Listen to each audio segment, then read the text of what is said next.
Uh, right. Good morning. Actually, hello. I can hear you. Actually, problem is I cannot see the screen. Which one I will share? So What that is not happened? the the file I wish to share. No, that is not visible here. So it may. I don't know. Share an application window. That window is not coming. So let me try. Okay, okay. Okay.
Hello.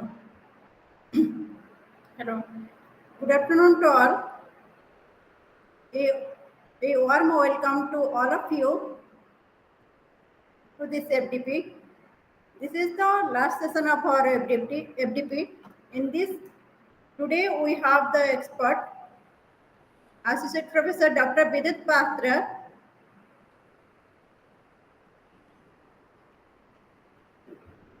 from IIT BHU. Today, he will deliver a expert lecture on application of the different machine learnings. So I will start. Let's welcome him. I would like to give a brief introduction to him. So, Dr. Patra is an associate professor in the Department of Computer Science and Engineering at IIT BHU, Varanasi.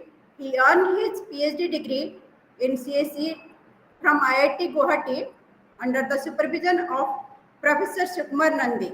He received ERCIM Marie Curie Fellowship for, for his postdoctoral research France.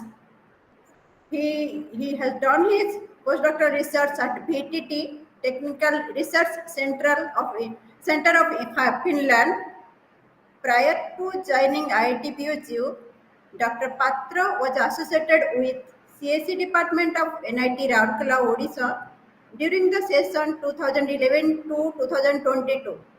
Prior to that, he worked as an assistant professor in Tezpur University in the time period of 2010 to 2011.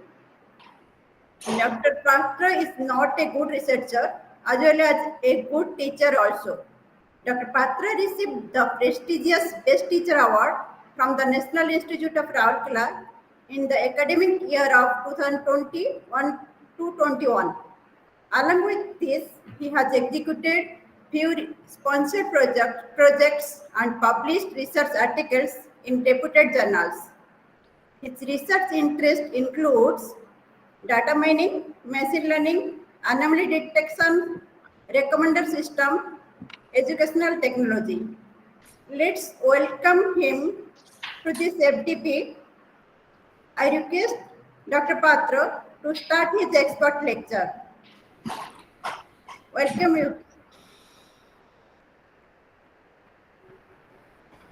Thank you, Mamta. Is fine. Everything is fine. Still, actually, I am facing problem to share the file. Okay. So Okay. Is it fine now? I don't know. Sometimes it is coming. Sometimes it's not coming. So that is the issue I am facing. Okay, can start it. See. Yeah, so now I can see. So thank you, Mamta, again once more, and I am really, this is really my privilege to be associated with your institute.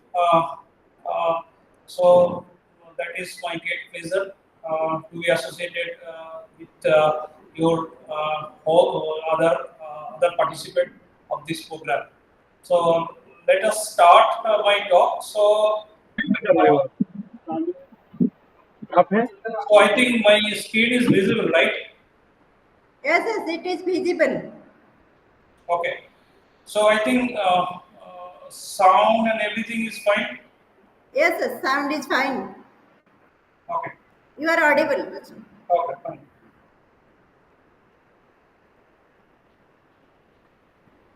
So once more, thank you for inviting me. So now I am starting the talk here. So I am requesting the every participant to interact with me. So it is a 2 hours long session. So therefore, it will be much easier to continue if you interact with me, and then I promise that whatever I tell, so that is very easy to understand. So I don't think that I will tell any difficult thing here. Just you need to know the little just addition subtraction. That's all. Okay. So with that talk, I start. So the talk has basically two parts. One is introduction to recommender system that I will cover now, and if time permits, and hopefully that it will permit. So next part will be some advanced topic on recommender system. So basically, in this part, I will be covering these three components here. That is the information overload definition, and then recommender system in details, and then how to evaluate the recommender system.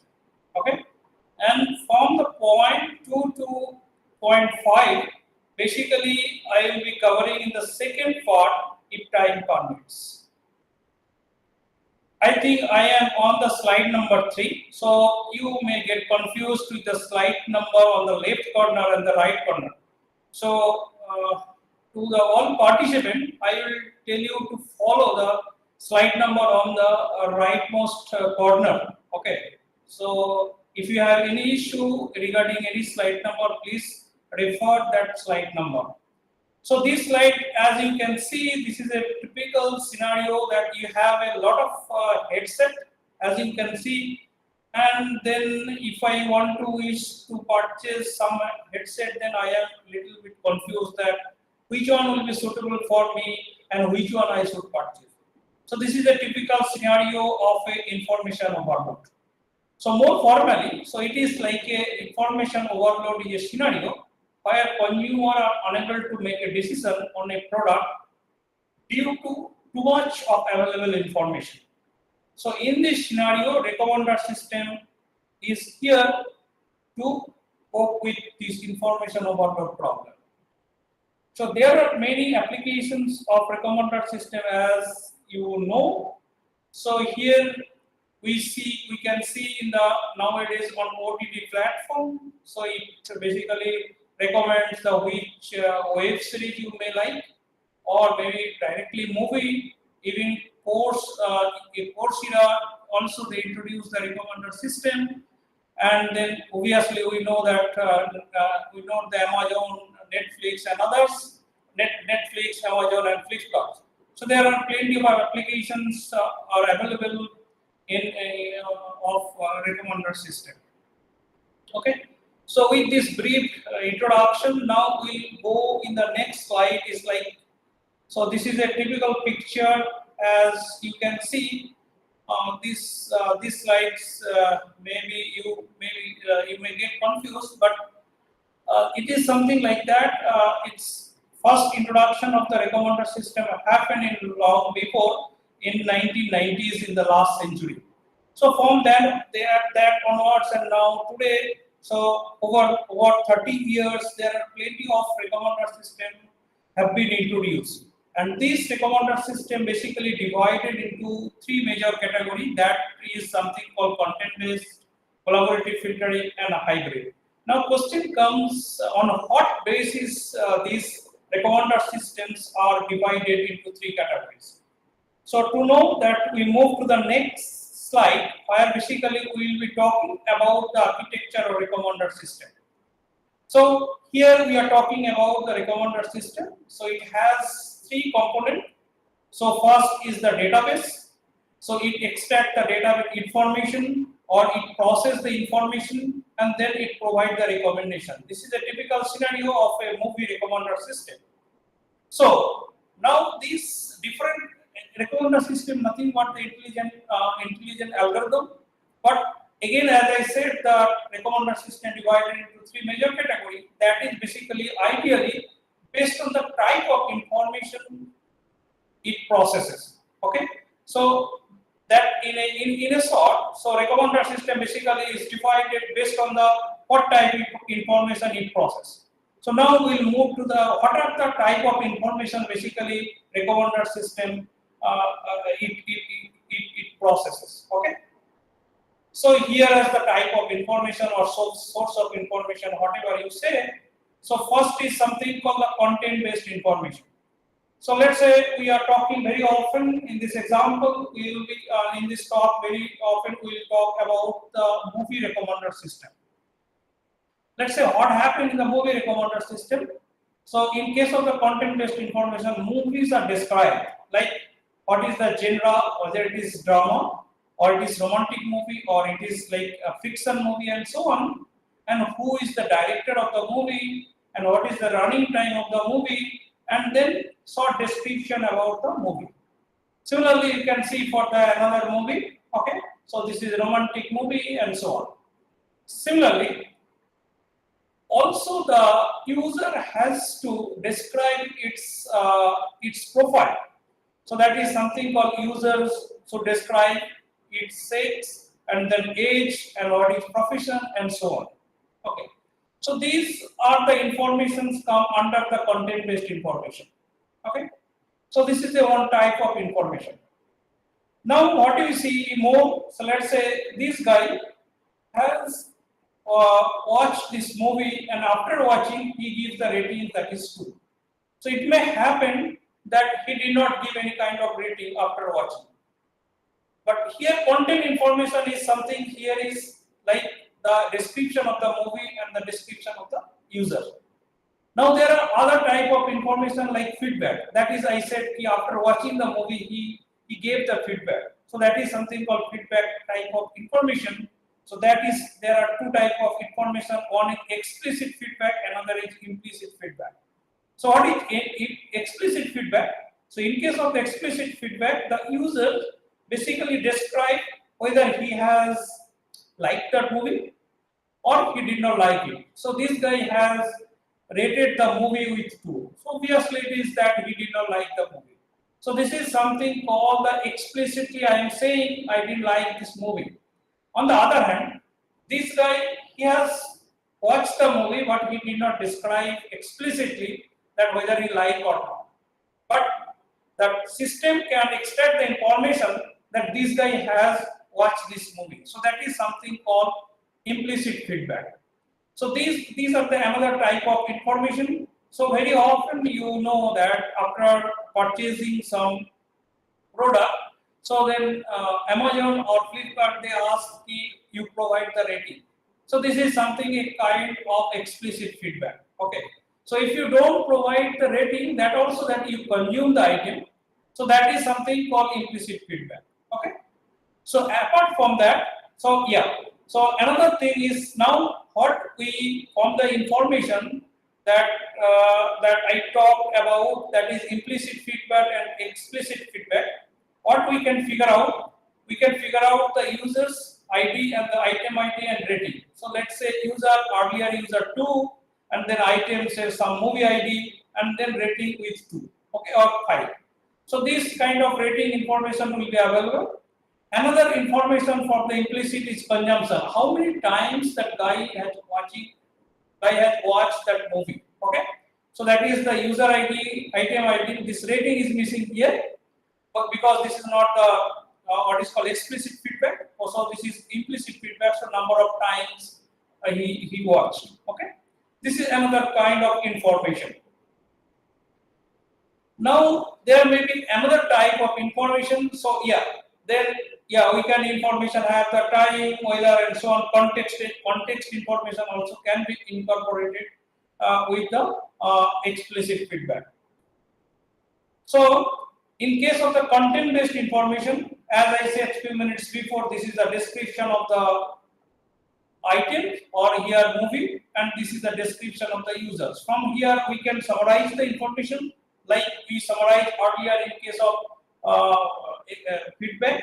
So how we can summarize item ID, what is the genre and director and so on. Okay. So similarly we can get the information that is demographic information, where he resides. So I am sitting here in Varanasi, or someone is sitting in Jabalpur, or someone is sitting in London. So based on that also that recommender system can figure out. So someone is sitting in London at say some time, so he may need some kind of cloth, but same kind of cloth may not be required who is sitting in Kolkata.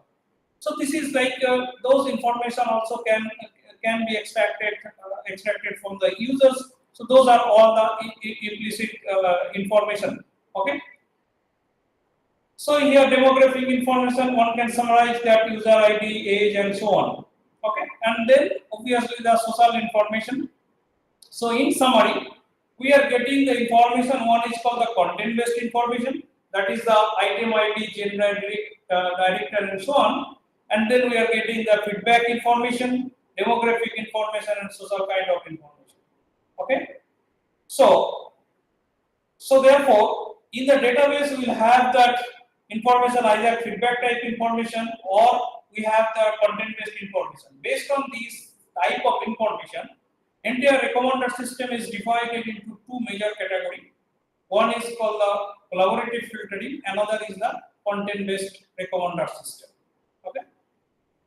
So now in case of the collaborative filtering, only feedback information is used. As I said, the feedback information can be summarized into user ID, item ID, and rating, and otherwise user ID, item ID, and the number of times that user has consumed that item. Okay, so that is the from this type of information the recommender system process. If any recommender system process this type of information, so that recommender system belongs to collaborative filtering. And in case of the content, okay, yes, in collaborative filtering, now if you figure out it nicely, what happened is we will have the row wise, that is number of users, and column wise number of items. Okay, so that this type of figure will be seeing more details in the subsequent slides. And then we have the this information, I think, So another type of information is content-based information. So in case of the content-based information, that is something called the content-based recommender system. So we have the, as I said, item ID, user ID, and then profile of the users. So now we'll be talking about how content-based recommender system works, because as I summarize here, so basically we focus, we saw there are two type of recommender system. One is content-based, another is collaborative filtering. So now we'll be talking about content-based information. So as I said, content-based information, like we wish to develop a news recommender system. So news recommender system is nothing but a document we'll have. So these are the document, and this is the description of the news. Okay. Similarly, we have the description, as earlier we have seen the description of the item. In this example is like movie. So what we have to figure out from here, so we have to summarize here that item ID, so let's say document ID is something, and then what are the important terms in this news, okay? And the number of times that important terms occur. So this is very oftenly used in the vector space model to represent any document, because we are talking about the news, so therefore news is summarized like that. Okay, so now How do we do it here? So we have the set of document here. Let's say I1 is the document, I2 is another document. Similarly, we have the I11 another document. Now, for the first document, so there are terms like gold 4 times and 4 time RM and FCB and CR7. So very likely this document is related to sports, and there is a document is called in I6. So therefore GDP, CPI, Euro, and this is very related to the document in the political news or maybe economics related to the economy of a country.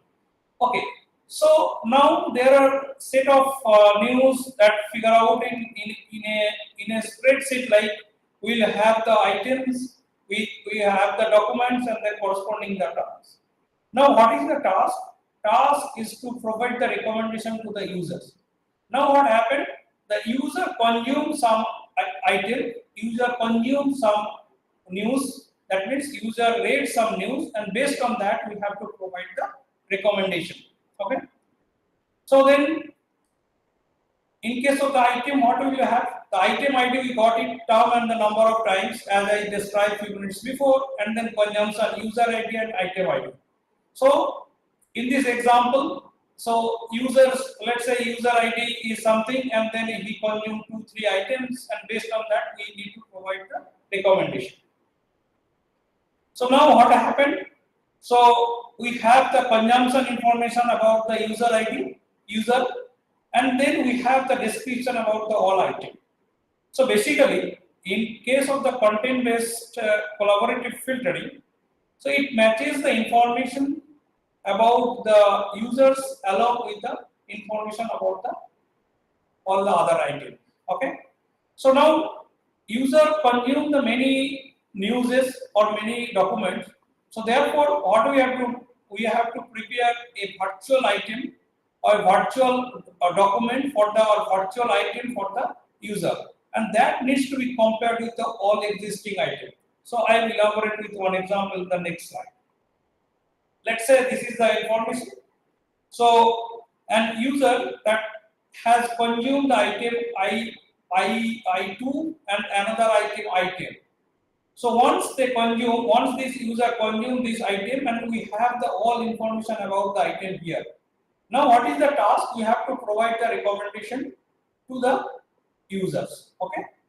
So now what do you have to make? First task is we have to make the virtual item, and then we have to compare the similarity between the all item.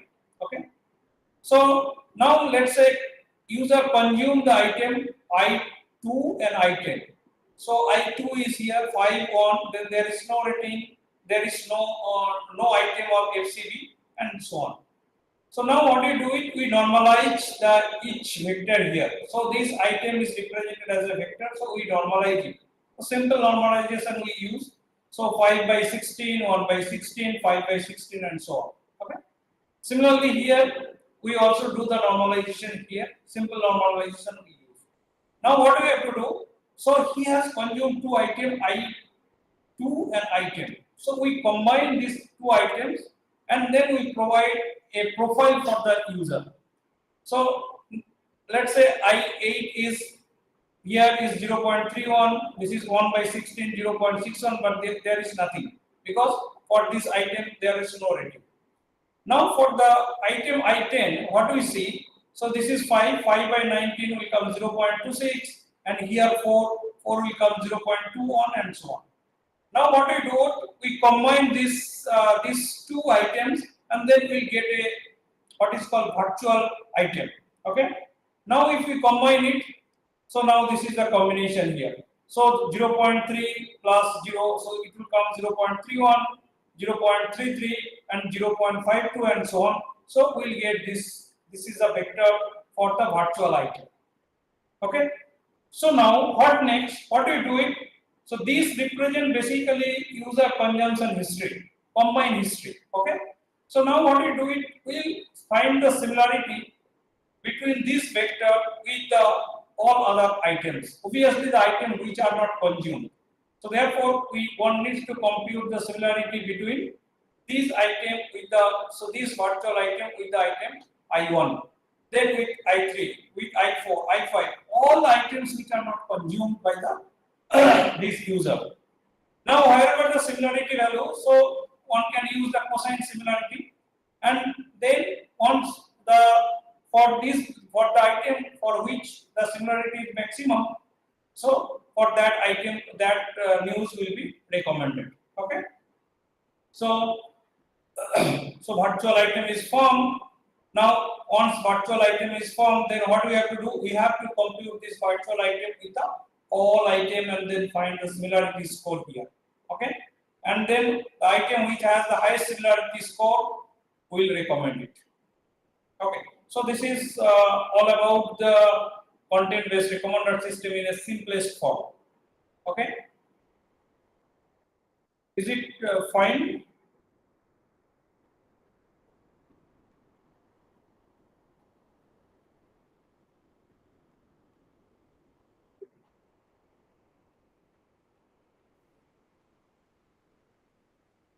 Is it fine? Are you getting it?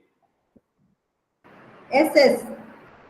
Yeah. So if you have any issue, please interact. Otherwise, it will be very boring. As you understand, this online lecture is really difficult from the both sides. Okay. So now issue with this content-based information is like one has to describe in details. Like if you talk about the movie recommendation, so movie has to be described, like who is the genre, who is the director, what is the type, genre, and then so on, and then short description. But it may happen, see the movie, so let's say a very short movie, somehow you like that movie, okay, but it is very difficult to describe why do you like it, okay, but if someone asks you to, can you give rating on the movie, so you can immediately you can give the ratings like 4 and 5. So my point is that in some scenario, what may happen that it is really difficult to extract the content information one way, and it is really difficult to describe the product. Okay, so in that scenario, is like content-based fail. So content-based information may not work. This is one issue. Second issue, as we assume that user has to provide his profile information, and nowadays, like user may not be interested to provide so its age details, where he or she stays, but that can be extracted. Okay, so and then what is the profession and so on. But content-based information, ideally, one user has to provide those information. Okay. So therefore, classical content-based information needs this type of the problem. So therefore, only content-based information is not the solution, and so it does not use the information like feedback information. Also, it does not use.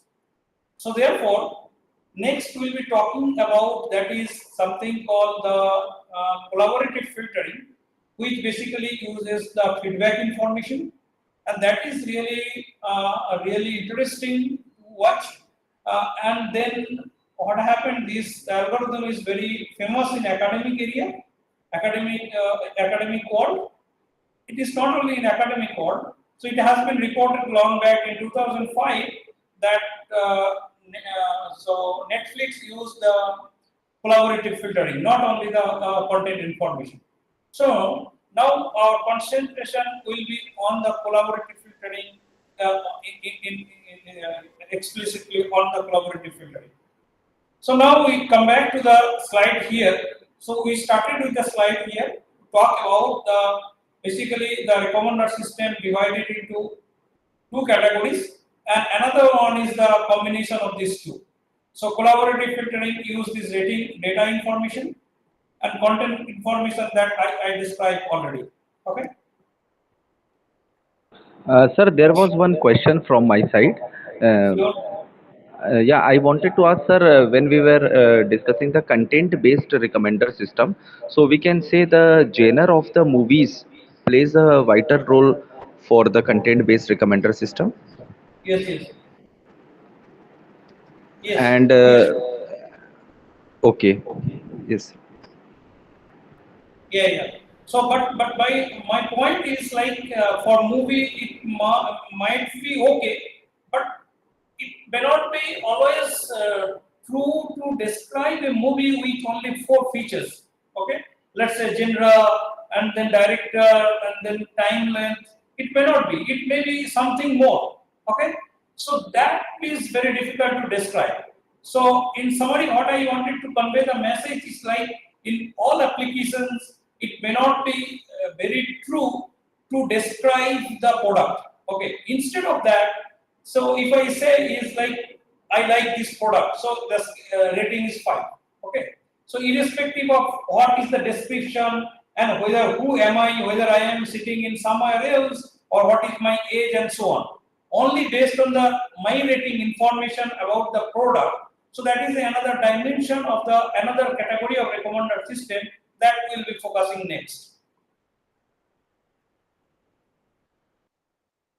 So here we will be talking about collaborative filtering. Again, as I said, the collaborative filtering work on the rating information only that I will be describing in next detail. So this is like a say one summary of what I will be talking next. Okay. Collaborative filtering again divided into two major categories. One is called the neighborhood based approach. Another is called the model based approach. So in case of the neighborhood based approach, again divided into two categories. One is called the user based, another is called item based. So let us describe the figure left side. Okay. So there are, as you can see, there are direct line here, and there are some other line here. Okay. So what happened is like direct line indicates that this girl she has consumed the grapes and strawberry and pumpkin and so on and orange. Okay, so this are for this line.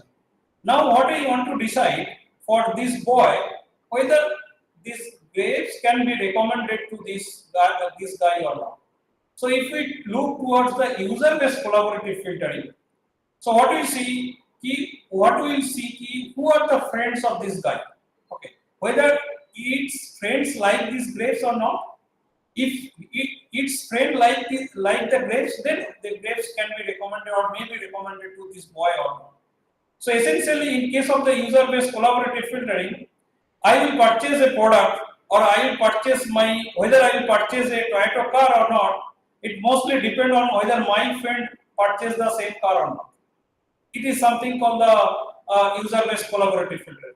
On the other hand, item-based collaborating is like whether earlier I purchased a similar type of item, very likely that I will be purchasing the similar type of item in case of the item-based collaborative filter.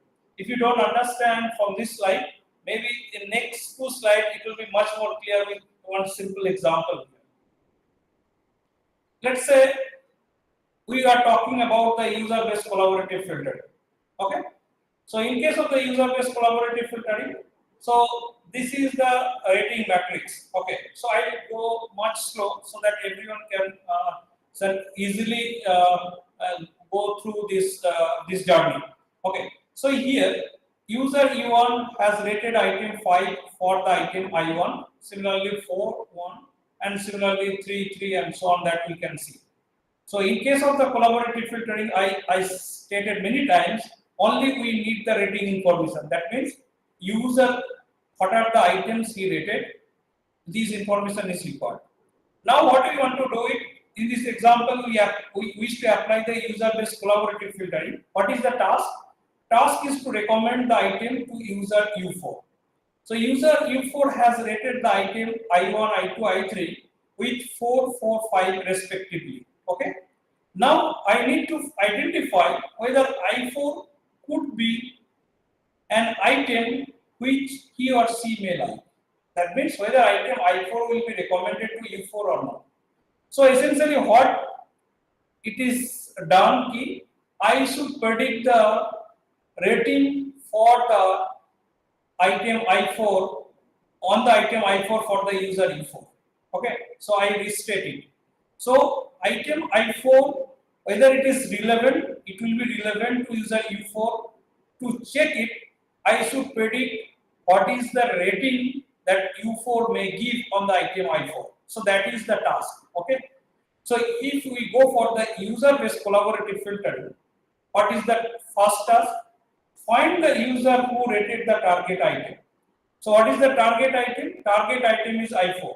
So I am introducing one more term. It's like what item for which we are checking whether the item is relevant or not is literature. It is called the target item.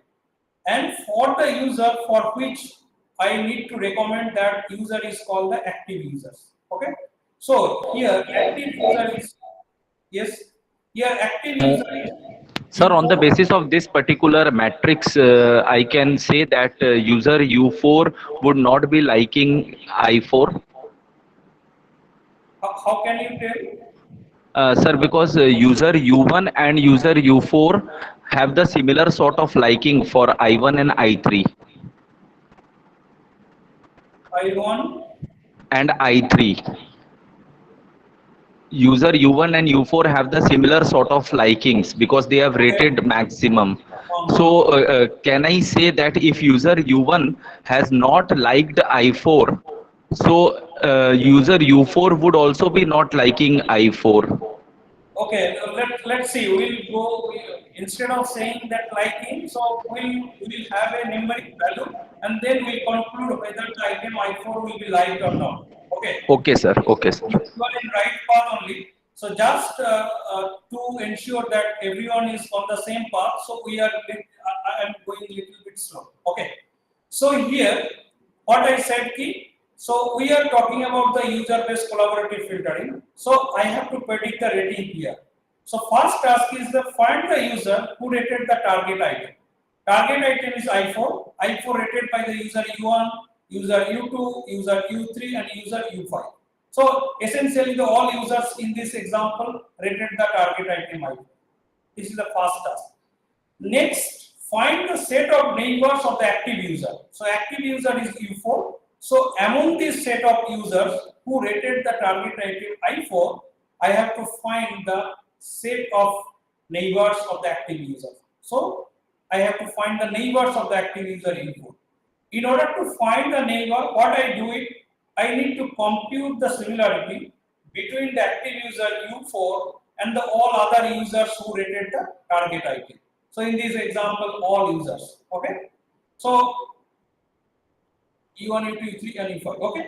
So now this task is done. I have to compute the similarity between U4 with U1. We have to compute similarity between U4 with U2, U4 with U3, U4 with U5. Let's say we find only the k closest users. Okay. Now let's say we computed the similarity and similarity value from user U4 to U1 is x1, user U4 to U2 is x2, user U4 to U3 is x3, user U4 to U5 is x5. Okay. Now what we do it, we select the k neighbors. Among the neighbors, so similarity value very oftenly here we use the Pearson correlation. In the next slide, we will show how Pearson correlation is computed. Okay. So now somehow we selected the k neighbors. So let's say k neighbors is among the 4. So 2 k value is 2. Okay. So after getting the k values, now we will apply the aggregation strategy for rating prediction. Okay. So now what will be this rating value? We will apply the aggregation strategy. What is the aggregation strategy? This is also very simple. So I use the next slide. So to summarize it here, so to predict this value, I find the k neighbors of the active user U4. Okay.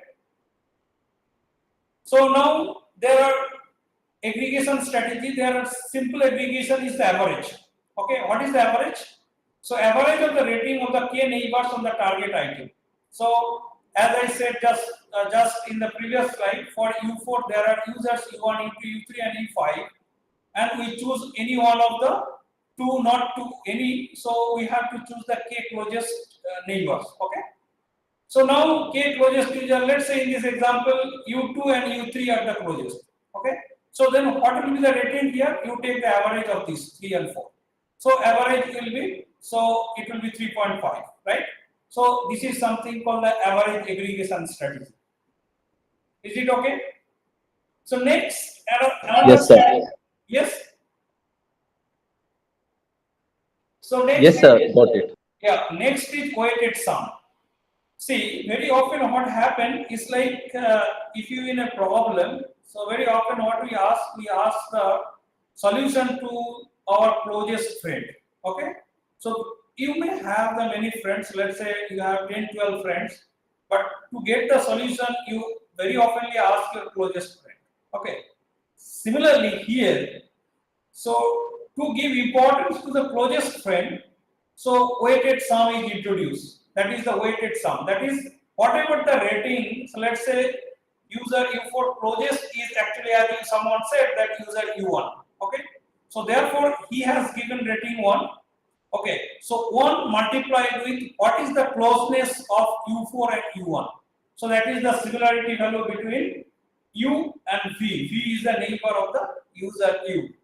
That should be multiplied with the rating value of the rating of the user fee. Okay, so that means 1 multiplied with whatever the similarity values, and that will be for the all neighbors or k nearest neighbor. Okay, so that is something called weighted sum. Okay, this is one way.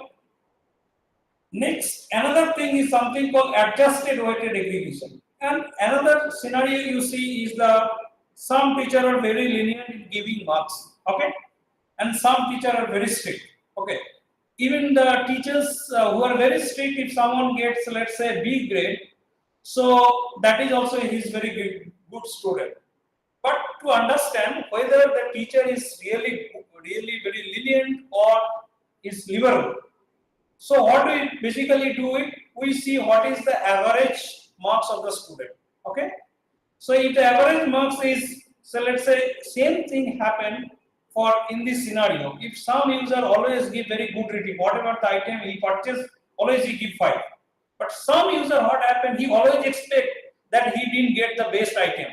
So therefore he always give rating lesser than 4 or 4 or say lesser than 4. So that user is very strict user. But how to capture this essence? So very simple. What is the average rating of the users? So in there is adjusted weighted aggregation. So not only the rating is multiplied. So what is the difference from the rating to the average? That is multiplied with the similarity value. So that is the difference between weighted sum and the adjusted weighted sum. Okay. So, and then once we compute this predicted rating, and if the predicted rating is above some threshold, then we say is that this item is recommended. I think maybe I have one example to describe more details here. So let's say, no, I think I don't have example here. So let's say if I move back here, it's not good way to do it anyway.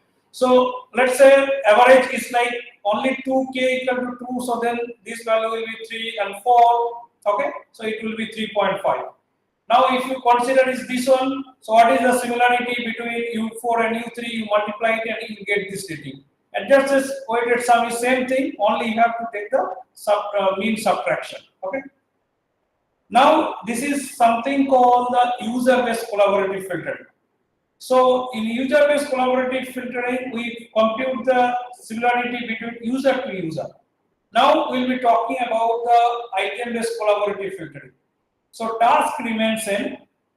Active user is U4 and then target item is I4. So what we have to do it? We have to say the rating, predicted rating at this point. Okay. So now we are talking about the item-based collaborative filtering. Okay.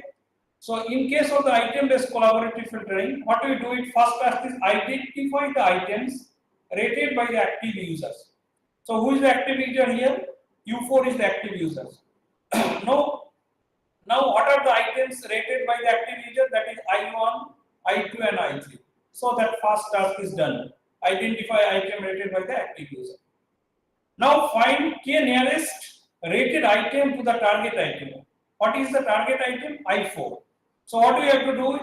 You have to find the similarity between I4 with I3, you have to find similarity between I3 with I2, you have to find similarity between I4 and with I1.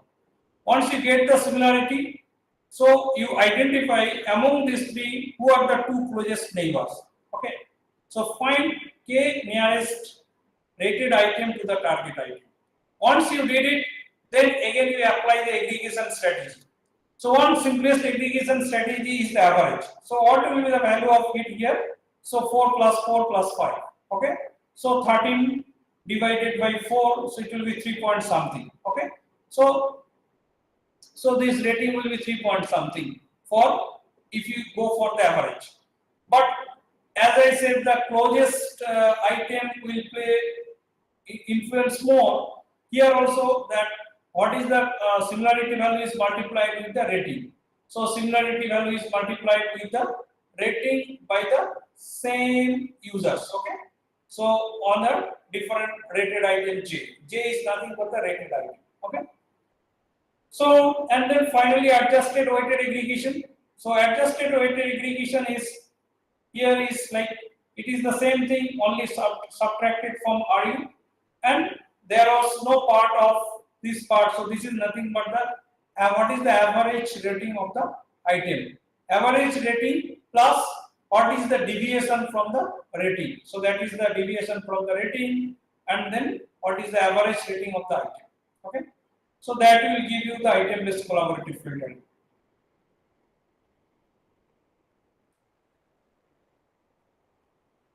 So is it okay? Fine. Yes, sir.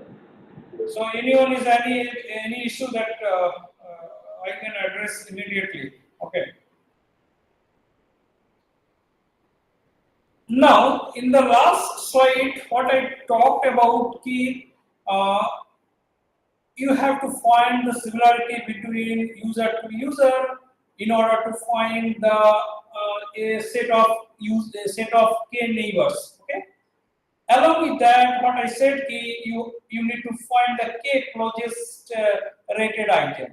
So essentially, as you understand, you need to find the similarity between item to item and the similarity value between user to user. So Pearson correlation is it is used as a similarity measure, even though it is used for linear correlation between two vectors, you can say. So, but in recommender system, this Pearson correlation used little bit in different way. So that we need to understand here. So what is that? So similarity between a pair of users is something like that.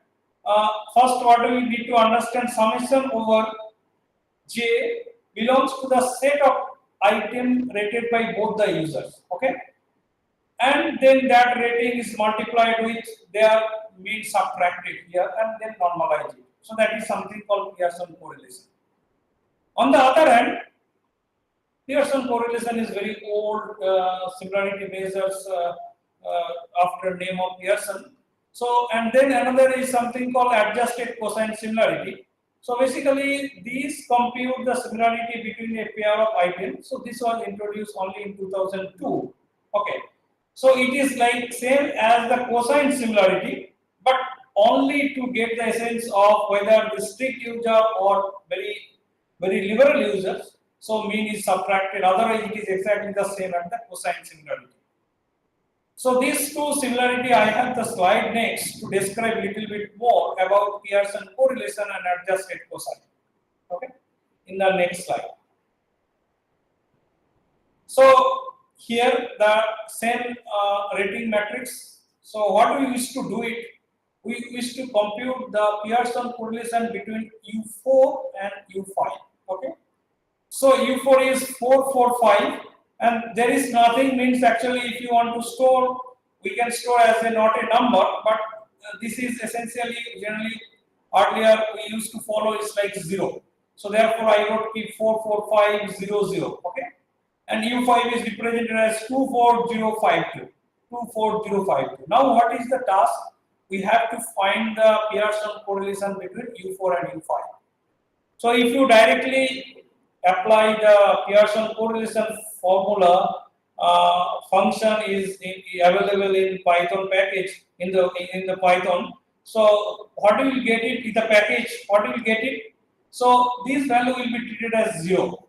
Actually, this value is unknown because this guy did not rate the item. So whether he has purchased or not, this information is not there. But if you directly use, so it will compute as a 0. So that calculation will be wrong. Okay. So therefore, you have to treat this is actually not a number, or this should be or not known number. Okay, this value and this value and this value. So what first we have to do it, as you can see there are 4 and these 2, there are 4, 5, but this is 5 and this value is unknown. This is 5, this value is unknown. This 2, this value is unknown. So what we have to do, first we have to identify among these 2 users, what are the items rated both of them. So items rated both of them, by both of them is like item I1 and I2, and these information simply you need to discard it because you don't know what is the value here. So that is the set of item rated by both the users. Very oftenly it is called the co-rated item. So you need to find the co-rated item first. So co-rated item is I1 and I2. Okay. Now what next? Here. So correlated items. Now if you move back to the formula here, so you will understand what is the correlated item. So I is the set of correlated item by the user U and V. Once you get it, what is there, you get the rating subtracted from the mean. Okay. So now here we need to understand this part. So this is the rating given by the user U4, and what is the average? While computing the average, 4 plus 4 plus 5. Okay. So it is 13 by 3. Okay. So it is coming 4.33. So 4 minus 4.33. Okay. That should be multiplied with 2 minus what is the average of this. So 2 minus 3.25. So this is for one correlated item. Now next term will be the second correlated item. 4 minus what is the average of the user U4, that is 4.33, multiplied with 4 minus what is the average of user U5, so 4 minus 3.5. So if you have the multiple items, correlated item, then subsequently you have to write the all correlated items sum up. Okay. So that is the value you get it, and then you need to normalize it. So normalization for user U4 will be 4 minus 4.3 square plus this term, 4 minus 4.33 square, and so on. And next is for this term, that is 2.3 minus 25 square plus 4 minus 3.2 square. So that will give you the Pearson correlation. As you can see, the Pearson correlation can be negative, but obviously it cannot be. Say if value range is +1 to -1. So if the value is like negative value, so that means the users are not correlated. Their preferences are opposite to each other. Okay. So in that case, what will happen? We generally ignore that.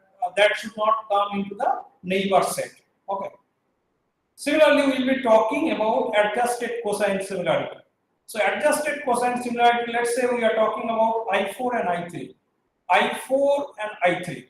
So these are the set of items we need to find the similarity or adjusted cosine similarity. So first task, you have to see the user rated both the item. Let's say we are talking about the user U2. He has rated the item I4, but he did not rate the item I3. So therefore, this information, that is 3 and then none, this information we need to discard it. So first task, you have to identify the user rated both the items. So in this example, is you can see only 4.1 and 4.4. So now how to find the similarity? So this is 4 minus what is the user average? Okay. So that is 2.5. So you get the user average here. Okay.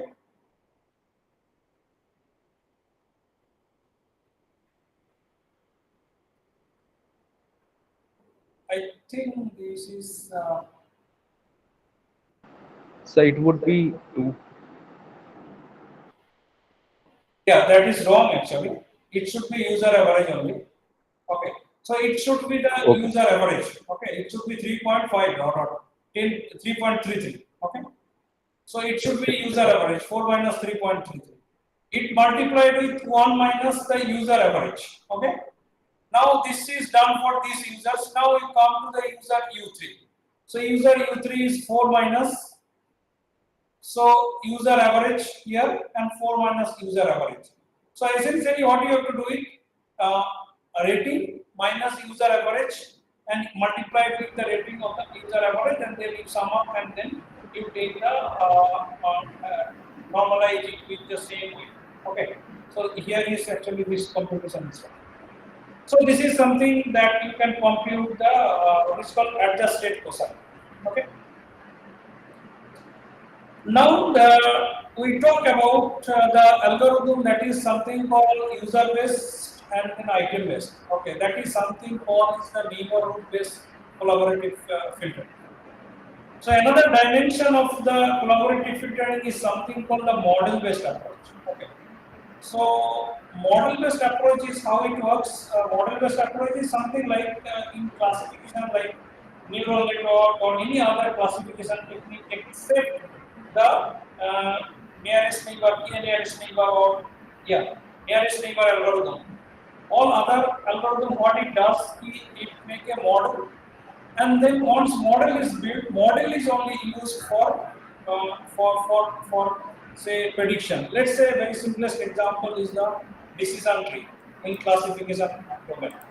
So decision tree use the training data set while building the decision tree, and once decision tree is built, no longer required of the training data set. Unlike the nearest neighbor based approach, as you can see, every time you need the training data set. Okay. So once model is built, then model is sufficient, no need for training data set. It happens for, say, let's say, in neural network, it happens for the, so even support vector machine and so on. Okay, except the nearest neighbor classifier. Now I will be talking about one simplest model-based approach. So this paper was published 2005 in the Siam Data Mining Conference. Okay. So idea is very simple, as you can see.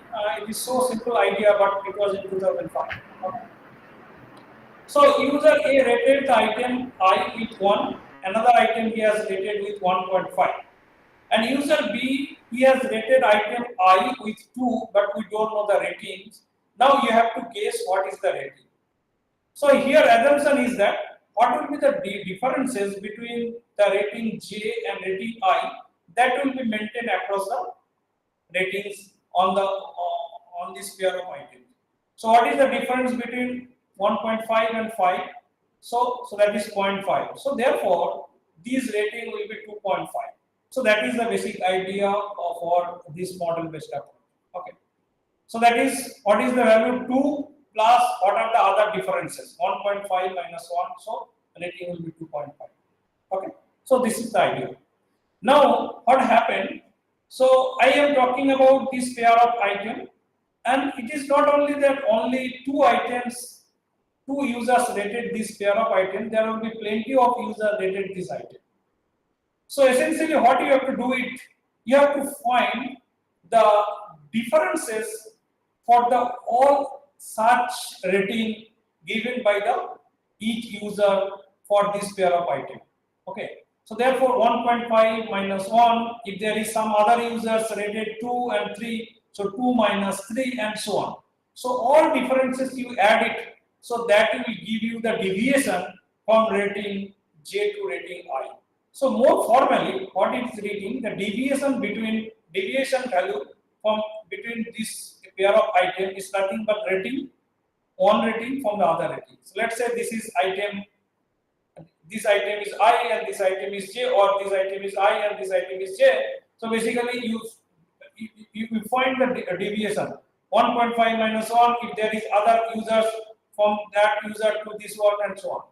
So therefore, what is you use the set of user rated both the item. Okay. Obviously, this item I have to predict it. So both the items, so you find, and then you find the all deviation, and then how many users rated both the item divided by these. So that will give you the deviation. Okay. Now, what do you have to do it? How do you get this rating here? Now you imagine user B is not only he has rated the item I, he must have rated all other items here. So therefore, what is done? You find the deviation from item J to not only item I, you find the item J to all other items rated by the user B. Okay.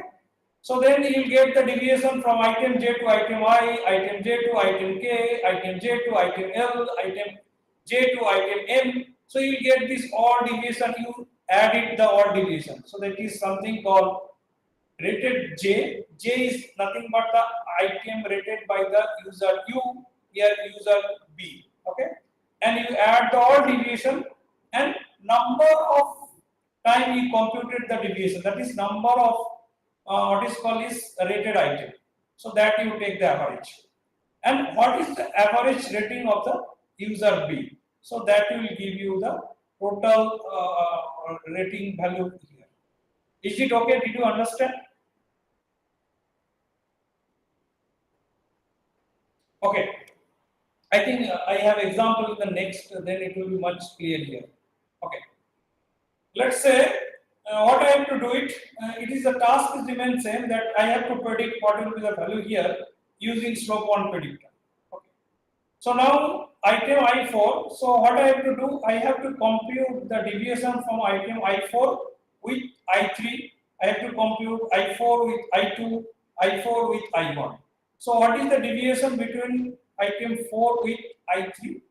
So that is 1 minus 4 and then 4 minus 4 and there is no user rated both the item. So that will be the deviation for 4 to 3. Now I have to compute the deviation from I4 to I2. So I4 to I4 to I2. Okay, so this is wrong again. I4 to I2. So then how do you get it? So user rated say 3, 3. So deviation will be 3 minus 3. So that is you can see. Then 4 minus 2 and then 5 minus 4. So then deviation will be this deviation will be 0, this will be 2 and this will be, so this will be 2 and this will be 1. I think 2 plus, I think this, yeah. So then you need to compute it here. So this will be 2 plus 2 4 by 3. Okay. So this deviation will be positive. Now you compute deviation 4 to 1. So deviation 4 to 1 means, so 1 minus 5. So this is minus 4. Okay. Then you compute. So 3. No, this will not be computed. So this is not so 5 minus 2 minus 3. So this one was 5 minus 2, so this will be plus 3, and 1 minus 5, so this will be minus 4, so it will be 1 by 2, so it will be minus 0.5. So it is, now you compute the deviation from here to here, here to here, here to here. Now how do you get the average value here? So what is the average of this value? 4 plus 4 plus 5, so 13 by 3, so it will be 4.3, and then all deviation divided by 3. So then you will get this value here because deviation formula is something here. Is it okay? Hello. At the time of calculating R cap 44, R44 cap, what is the equation? 4.33 plus division of 43 plus division of 43. It will be, it may be different. 42 maybe it is. This is 42. This is 42. This is wrong. This should be 42. Deviation Okay. of 4. So this is actually again this will be 42. So deviation of 43 plus deviation of 42 plus deviation of 41. So it is Okay. deviation from the target item to all item rated by the user if. Okay. Okay. So Thank you. this is Thank you. yeah, this is something called slope one predictor, and there are variation of slope one predictor. Okay, I don't think I have included here. Yeah, so this is to just to show. So in deviation actually, while computing deviation, we did not. So it is rated by something called the weighted slope one predictor. So that will be multiplied with the number of user rated this value. Okay. So this is one variation of the what is called is like slope one predictor. Now I will be talking about little not advanced. So it was introduced again, as you can see, we are talking about 2005. Okay, next algorithm is something called metric factorization.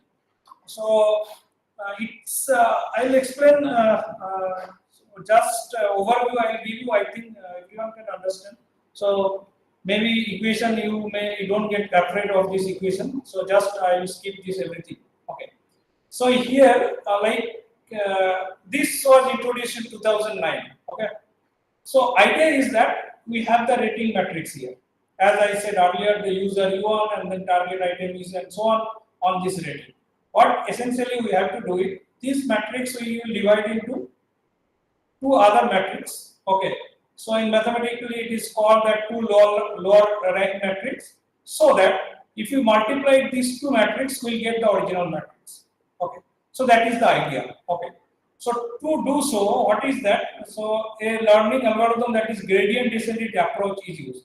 So essentially, it basically minimize this objective function. What is that? So what is the predicted rating and what is the actual rating? Okay. So that should be that difference should be minimized. Okay. So that is the main task. Okay. So now what happened? Say I'll explain the next slide, but next you assume that somehow you got these two matrices here.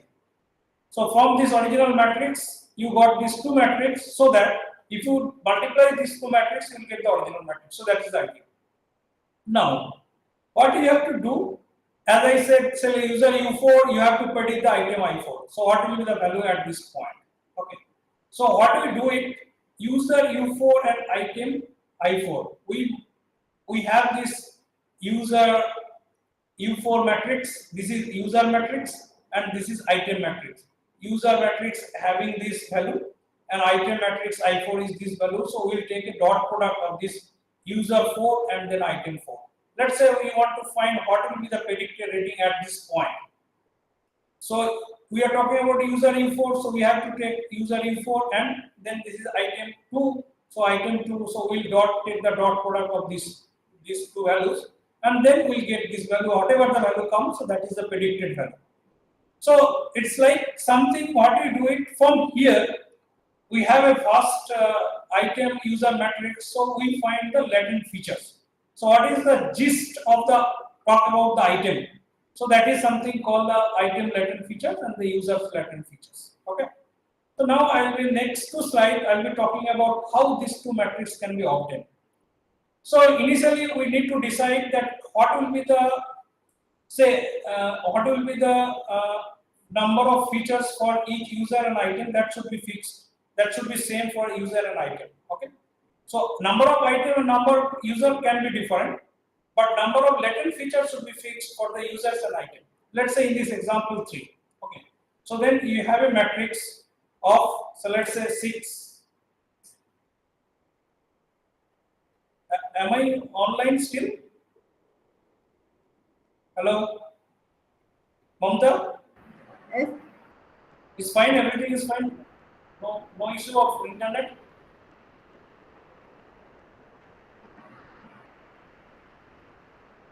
Hello? Yes. Actually, there was a problem, I think. I thought, yeah. No. It's Okay. So now, what happened is like, as I assume, initially we put in some arbitrary value here. Okay. So here also we put arbitrary value. So this matrix is like, as you can see, is like 5 into 5 cross 3, 5 cross 3, and this will be 3 cross 6. Okay. Some arbitrary value we put. Okay.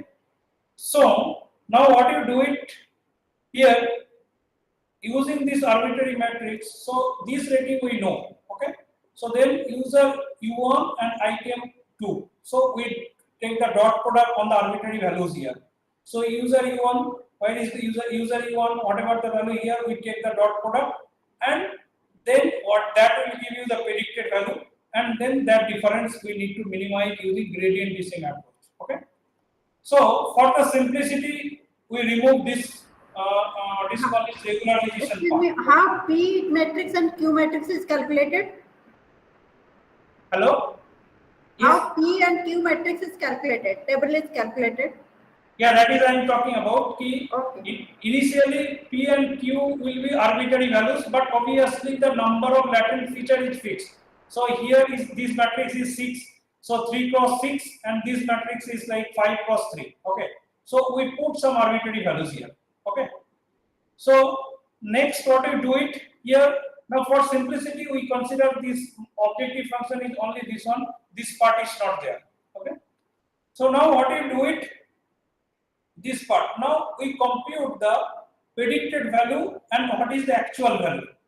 So already the matrix had some actual value and then we predicted it, okay, using some arbitrary value. Okay. So then how do we predict this value? So this is nothing but the dot product of these two features, two vector. Okay. And now what we do it, we apply the gradient descent learning algorithm. So basically we take the partial derivative with this value, that is the item features and then user features. So if you take the what is called is derivative with the p of uk, so then what you get it 2 into this value into negative of this part. But this part is actually, this is constant when we are taking PQ. So therefore, what we will get it? So we will multiply it with only QKI, and this is constant only because we are taking derivative with PU. So therefore, if you write more nicely way, this is nothing but 2 into this term. This term was squared, so only this term into QK. And similarly, we do the same thing for the QK because we have to take the derivative with the different features value. So K is 3. So you have the 3 terms here for PK and this one. So now we get this part. So according to the descent learning algorithm, what will be the update value?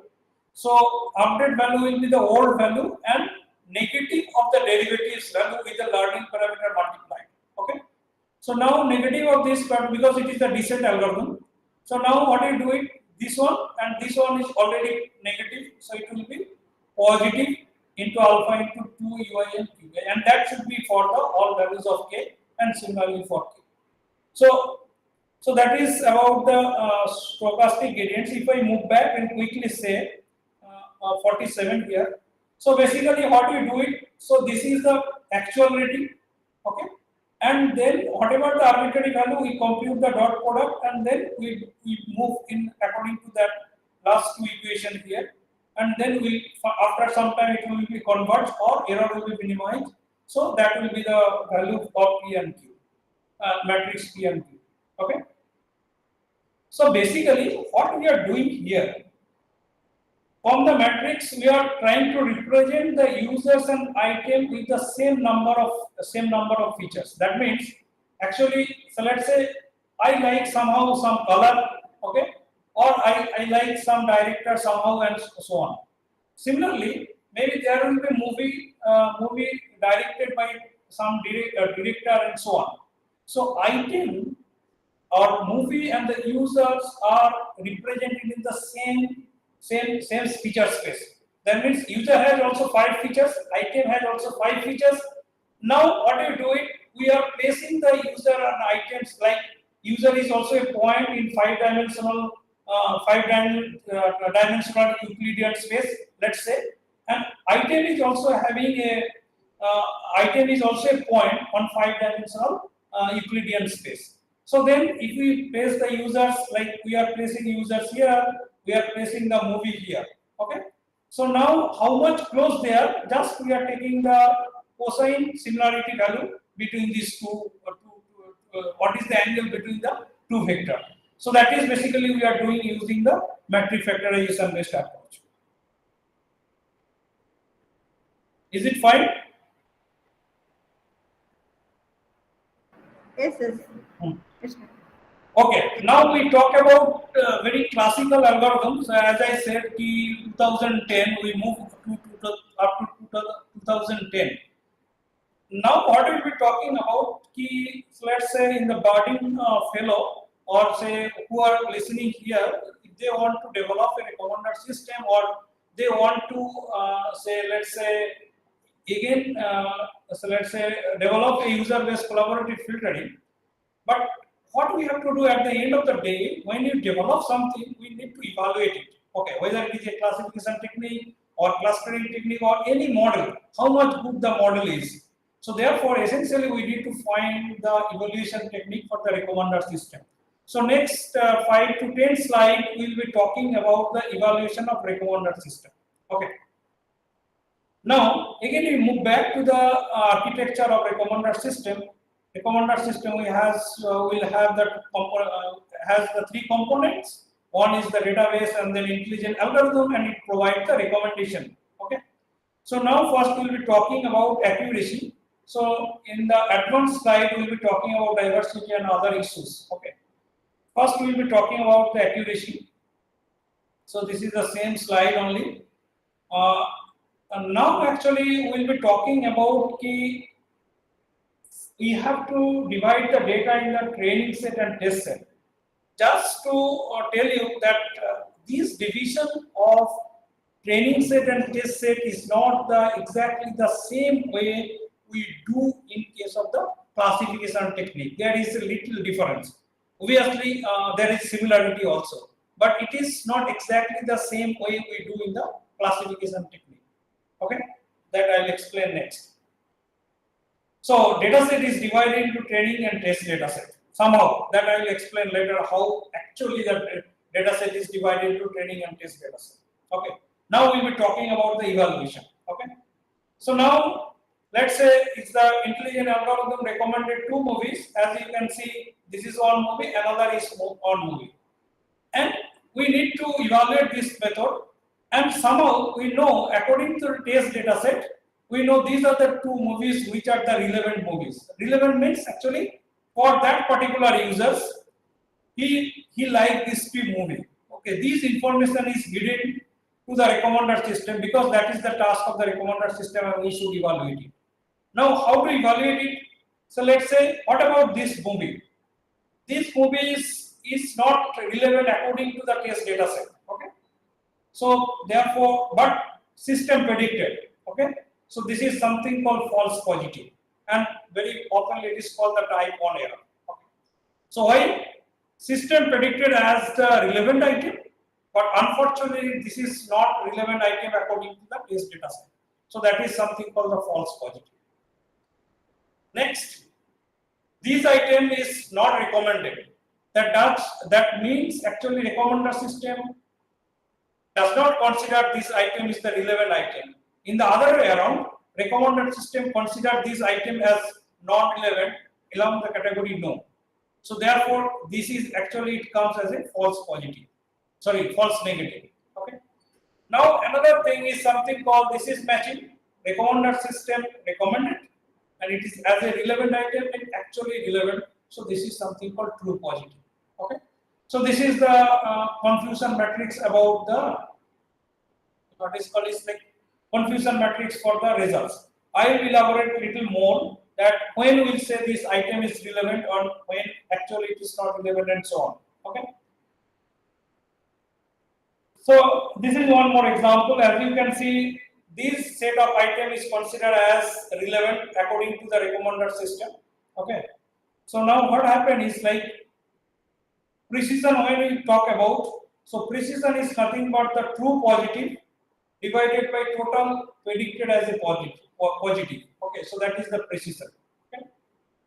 And recall is like true positive and actually how many items are actually negative item, sorry, positive item. So that is something called recall. Okay, I think I will have a much better example in that.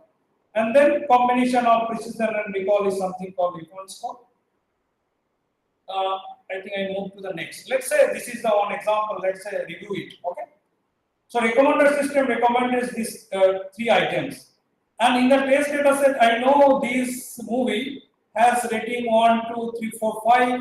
This rating has 1, 2, 3, 4, and this rating has 4. And then we consider the item will be considered as a relevant if the actual value is greater than 4. This is mentioned is actually actual value. If it is predicted, so there should be a cap. Okay. So now these are the relevant item according to the test data set, and recommender system from the training data set is recommended this set of item. Okay. Now what happened? So you check about this item. This item is true positive because it is considered, it is recommended as relevant, and actually it is relevant. So that will come as a true positive. Now what about this value? This value is recommended as a relevant because that is why it's recommended, and its value is actually 1 to 3. So it is not actually not relevant according to the test data set. So therefore it should come as a false positive. Okay. I think you are following me, right? So this value is relevant, okay, because it is predicted, it is recommended by the recommender system. But unfortunately, in the test data set, this value is 1 to 3. So relevant will consider actually below, so above 4 or above 4. So this value will come as a false positive. Now, this value, what happened? It is recommended as a recommended item. So that means it consider recommended system consider as a relevant, but we don't know in the test data set what will be the value, because as you understand there will be many zeros. Okay, so we don't have any information about this rating. Okay, so therefore we cannot comment whether it will be true positive, false positive, or false negative. Okay, so simply this information we cannot do anything. Okay, so and based on that we compute the precision and recall. Now, one thing I skipped, that is the how to divide the data set into two parts. One is the training data set and another is the test data set. Okay. So another thing is like, another thing we have, so let's say this item is predicted as 4.5, but actual rating is 4. So then another way to compute the mean. So mean absolute error is simply defined as 4.5 minus 4 and take the absolute value and then root mean square error. So in earlier recommender system, let's say 2002, even 2000, up to 2009, very often that ME is used to compute it. Okay, so it used to be computed. So that is the mean absolute error or RMAC. Okay, nowadays actually some other measures are very often used apart from the ME and RMAC. Okay. Now I will be talking about something more practical. Let's say we need to develop a recommender system based on the popularity of item and evaluate the recommender system. Okay. So I repeat it here. So we have a data set here. So user U1 rated with 3 on the item I1 and so on, as you can see. So what is the task? Task is we have to develop a recommender system which is based on the popularity of the item. Okay. And we have to evaluate the recommender system. Since we have to develop and evaluate, so first task is to designing the recommender system and then evaluate the recommender system. And then we have the data set here. So in case of the classification technique, what we do it, once data set is given, we divide the data set into two parts. One is called the training data set, another is called the test data set. So here also we have to do the same thing, that is the training data set and test data set. But what we do in case of the classification technique, we divide the data, it's like horizontally. So let's say we shuffle it and then horizontally divide 80% of top data will be in the training data set and 20% will be in the test data set. Okay, that is we do in case of the classification technique, not for the recommendation. Okay. Now, what happened is actually we cannot do the same thing here. What happened in the classification technique, the instance which are in the test data set is the new instance. Okay. So that is unseen sample, and you have to say the class level of the unseen sample. But in recommender system, what happened? We recommend the users, those users whose history is known to the recommender system up to some extent. So therefore, the users for which we provide the recommendations, its rating information is known to the system. Okay. So some informations are known, but you have to predict some other items. So therefore, if you just divide like in horizontal, so these items will be the new users to the system. So that is not going to do in case of the recommender system. Okay. So therefore, what you do it for dividing training dataset and test dataset. So what you do it for each user, some of the rating information will of it. Okay, let's say user you has rated 1, 2, 3, 4, 5. 5 rating he has he made the 5 ratings. So what you do it? So out of 5 ratings, we'll off some of the ratings. Okay. So let's say in this example, we off for user U1, this I2 will be off. For user U2, I3 and I4 will be off. User U3 off, it will be off, and rest of that will be the training data set, and which you are making we just remove it, that will go in the test data set. That means number of users in the training data set and number of users in the test data set remain same. Only the difference will be that some of the rating of the user will be in the training data set, which won't be there in the test data set. Okay. So therefore, these will form the test data set. So now if you op it, now 4 is absent here. So I3 was here. So this is off here. Okay. Similarly, so let's say if you see here, so I5, I2 was here, but now it is not here. So this is something called the, don't forget this lower part. Okay. So this will form the training data set. Okay. So and then this value will go to the test data set with same number of user and same number of item, but in the training data set this item will be absent, in test data set this item will be there. Is it clear to all?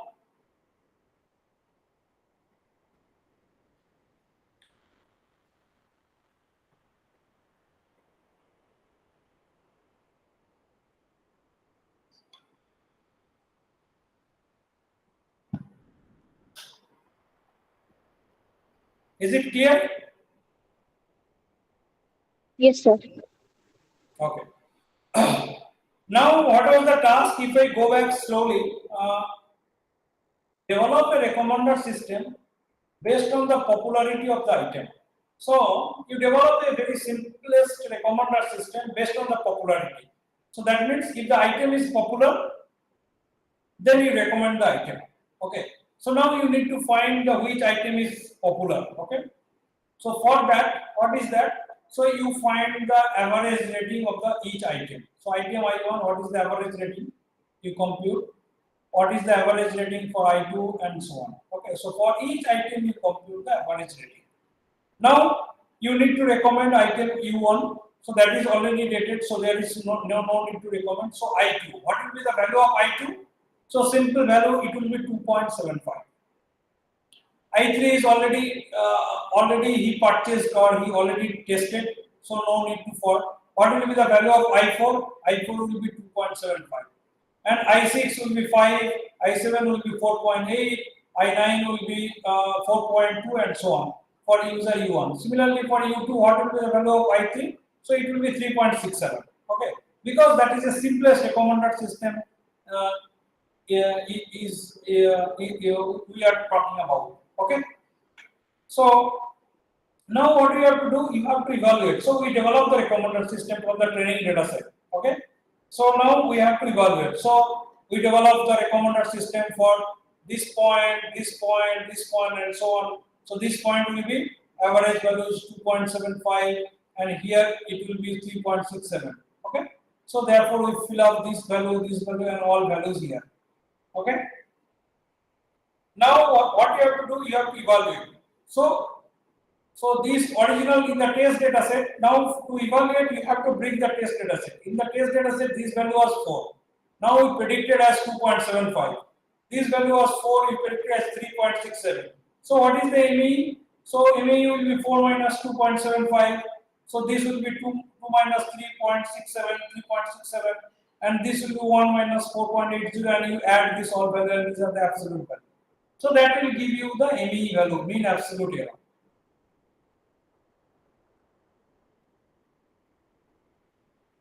It's fine? It's fine. You can carry on. Any question at this point? Because I have another only 10-15 slide from the basic parts. So do you have any question? No, no, no If question. yeah, if no, then we can move on. Okay. So uh, now there are few more what is called evaluation metrics for recommender system. So this is nowadays heavily used. So nowadays ME is hardly used for recommender system evaluation. Okay, there are many issue of like ME. One simplest issue with ME is, let's say system predicted as, let's say, is 1. Okay, actually it is 2. Okay, so then error is 2 minus 1. But if you carefully see, it is not the relevant item. Whether you predict wrong or whatever it is, it does not matter. So therefore, is not maybe is very not very good measure for computing the for evaluating the recommender system. So on the other hand, very often nowadays people compute the precision at k and normalized discounted cumulative gain. So we'll be talking about these two parts. So precision at k is very easy. So because just few minutes before we talked about the precision at k. Sorry, we talked about the precision. So in case of the precision, you have to fix the in the test data set the item, what will be the relevant item, so and so on. Now, in at k, precision at k means actually recommended item, number of recommended item will be at most k, okay, or exactly k, okay. So number of recommended item will be k, okay. Now within the k recommended item, you need to find the how many are relevant or unknown. So that is something called precision. So what was the formula for precision? Precision was like true positive divided by true positive plus false positive. So in precision k formula will be true positive, number of true positive divided by k.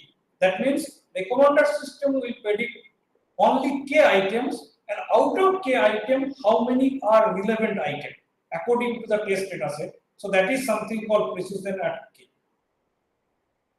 Okay. Now we need to concentrate more on the normalized discounted cumulative gain. Okay, so this is something called ranking based measures, because what happened actually, the recommender system should provide a set of items that I may like, and then they should actually give them rank in a ranking manner. Like one you give the any searching string, then Google provide you the set of documents or set of link, and that is in a ranked manner. Okay, so that is something in the similar thing happened in case of the recommender system. But my recommender system provide a ranking, someone else recommender system provide another ranking, but which ranking is the best and which method is best, so that is we are talking about the normalized discounted cumulative gain.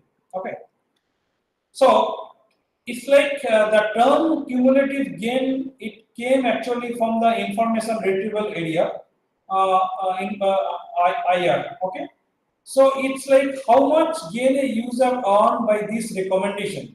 So let's if you give a search string, then Google or any search engine provides a set of documents with a rank. Now, ideally, what each user it does, user will look into the item of first top item, then second item, and so on.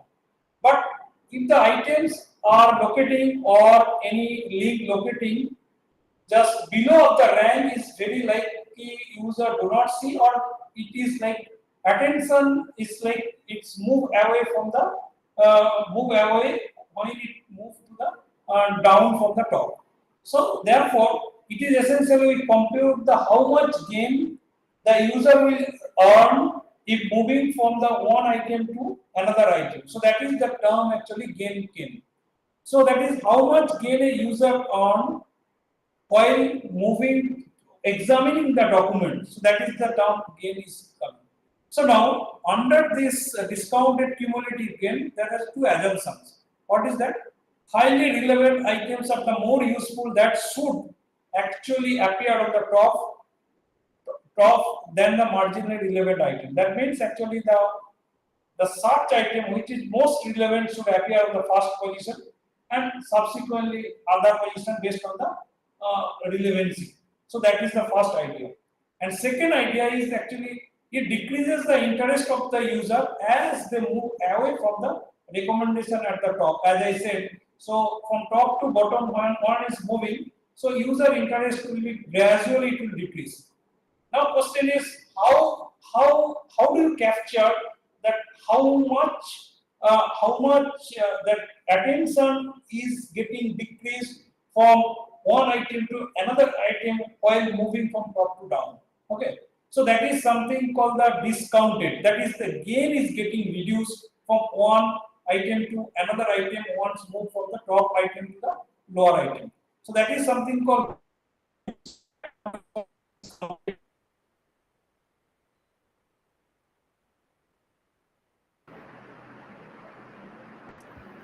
discount. So that is very often it is used as discounted as the exponential, but that may not be correct. But another measure is something called that gain will be discounted as 1 by log of the rank of the item. So that is something called discount. Discount is 1 by log of rank. Log can be anything, and log is very, as you know, that very smooth function here. So one simplest example we can understand very nicely here. Let the rating of the n items. So let's say we have the n items and its corresponding ratings is R1, R2, R3, R4, and Rn. So recommender system rank them as R1, R2 to Rn, and each item has, say, first it has some rating, second it has some rating. It does not mean that first one has the maximum rating. So according to the predicted value, recommender system predicted it, but actually the actual value, based on the actual value, it could be different. So these are the actual rating value according to the test data set, but recommender system predicted the rating like in this order. Now, what is the cumulative gain? Forget about discounted cumulative gain. Now, what is the cumulative gain? So, first gain will be R1, second is R2, and then you keep on adding while it's moving towards the down to the ranking. So, your gain will be gradually it will increase. Okay, so the simple gain is cumulative gain. You add, keep on adding. Okay. Now, as I said, once the move away from the top position, so attention will decrease, and to capture that, it's something called discounted cumulative gain. How it is described? The item which is in the topmost will get the highest attention. So whatever the actual value, actual rating will get R1. So and then whatever the in the second position, so whatever the actual value and then divided by the log of the position. Here position is 2, so log 2. Okay. So similarly here it will be R3 by log 2 plus R4 by log 4 and up to Rn by log n. Okay.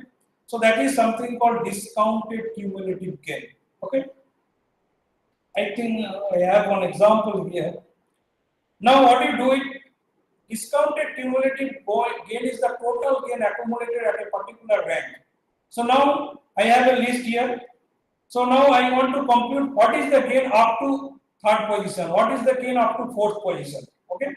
So now DCG, that is discounted gain at the rank P, is the first one, and then you keep on adding the value by Ri by log I and so on to up to the position P from starting from 2. Okay. Now the term is normalized cumulative discounted gain. Okay. So how do you normalize it? Okay. So normalize is nothing but whatever this value you get it divided by the ideal value from the ground truth. So normalized cumulative gain at rank n is nothing but you normalize the DCG by the DCG value at the rank n of the ideal ranking. I think next slide will be much clear. But only you take away from this slide is the just message you take from this slide is like discounted gain is like first rating plus whatever the rank, so it will gradually decrease based on the rank of the item with the actual rating of the item. So let us consider that we have 4 items. Recommended items are 4: I1, I2, I3, and I4. And according to the test data set, that is ground truth. So items are ranked is like I4 is the topmost item, and I3 is the next. As you can see, the rating both are 2, so if one can write I3 and I4, it is the same thing. Okay, so I4, I3, I2, and I1. So 2, 2, 1. So what is first? We have to compute what is the this CG, that is the discounted cumulative gain. How do you compute discounted cumulative gain? So first rank is 2, so 2 plus second rank is 2 by log 2 plus 1 by log 3 plus 0 by log 4. Okay. So that is for the ground truth. So what is the ideal value? It's like 2 plus, this will give 2 by 1. So this will be 4 plus 1 by log 3. So it should be more than 4, right? So value is coming 4.6309. Okay. Now let's say I have a recommender system which actually recommend this 4 item is something like first position is I3, then I2, then I4, and then I1. So what is the task? You have to find the DCG for the ranking item, ranking function. So first position is 2, so that is 2 plus 1, 1 position by log 2 plus 2 by log 3 plus 0. Okay. So now this value will be 2 plus, so this value will be 2 by log 3, so it will be very close to 1. So now this value will come like 4.2619. Okay. Now what we have to find? We have to find normalize it. So what is the maximum value for the ground truth is 4.6309. So now you normalize it. So now what is normalized for the ground truth? It will be 1 divided by 4.630 divided by the same value. So it will give you the 1 value, 1.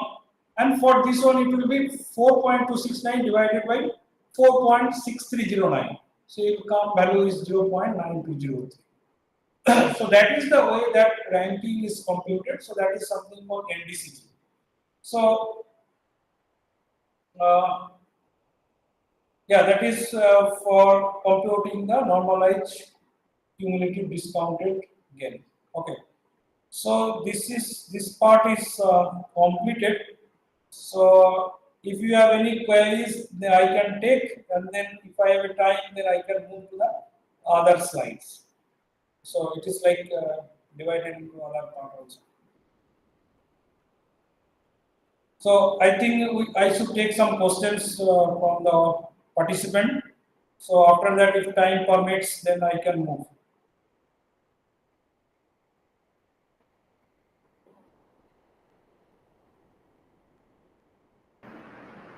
Sir, my question is, as of now, most of the recommender systems, like whenever we talk about YouTube or we talk about Netflix or Amazon, so they are basically working on the hybrid recommender system or collaborative, sir? No, no, no, I think they use the all kind of, they exploit the, see, it is very unknown because they will never disclose, but it is obvious they use the content plus the what is called rating information. So it is like hybrid information they use, like even they use Okay. the review information also they use, so that is also a content information. So answer to your question is like hybrid recommender system they use. Yes, sir. So that was. And another question So from my any other side is, question, I think, yeah. I want to ask, sir, is there any model which is using any demographic based recommendation, right? Like on the basis of the interest we know very well, but on the basis of the locality or the proximity of the particular person where he is residing from, or what type of per capita income that particular person has, like likewise we have developed any recommender system demographic based.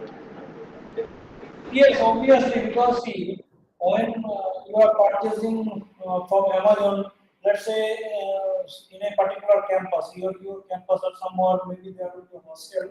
So many students are purchasing from this locality. Okay. So that information easily actually they can track it and then accordingly they can recommend those users. And there are many issues of recommender system. Maybe if you don't have any other issues, then I can start. But I will be very happy to address if you have any question regarding whatever I taught. Okay.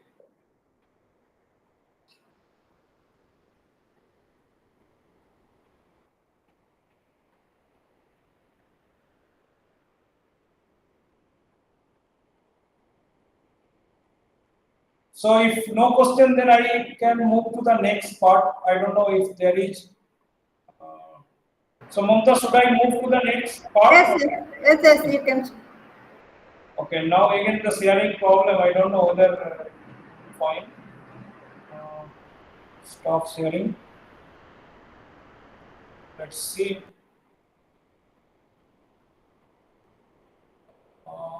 Advanced. Yes. Now it's yeah. Now luckily it's fine. Now I think you can see the screen. Some recent trend in recommender system. Okay. So, yeah, very quickly I'll be talking about what are the recent trends in the recommender system. There are many trends, but recently something streaming recommender system I will be focusing, and there are something called session-based recommendation. I think I will describe in the next slides here. Streaming recommender system is like computing user preferences on the fly. What is this?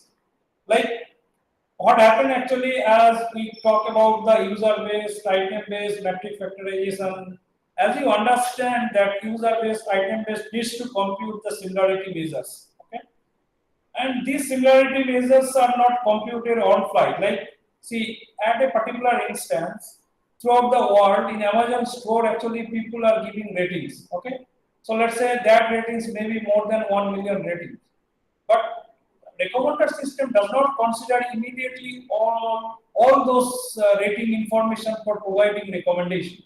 Okay, so because you need to compute the similarity immediately, and that is not very easy for computing similarity. And like a fixed time interval, those similarity for each users and items are computed and provide the recommendation. That is the scenario for the old age day recommender system. Most of the algorithms that we study in academics as well as the industry. Okay, but what is done is like what is expected. I give my recommendation, I give my preferences, and immediately that preferences will be used for providing recommendation to me. Okay, that is something called streaming recommender system. So recommendation computation should be on fly. Okay. There is another issue is something called long tail item recommendation. So item which receive very few ratings. So what happened? Uh, it's like in let's say Amazon has let's say huge store of used product. So now what happened? It is found that many of the items are not recommended by the present day recommender system. Means कि very few items are recommended very frequently, but rest of the items are not recommended by the recommender system. So there is a say in this domain is something called 80% 20% rule. That means actually 80% of the total ratings received by the 20% of the total item. So I use the two terms. One is number of ratings, another is the number of items. Okay. So ratings means I give a rating on the item 1 is like item 5, so 1 rating. Someone give another, so 2 rating on the same item. Okay.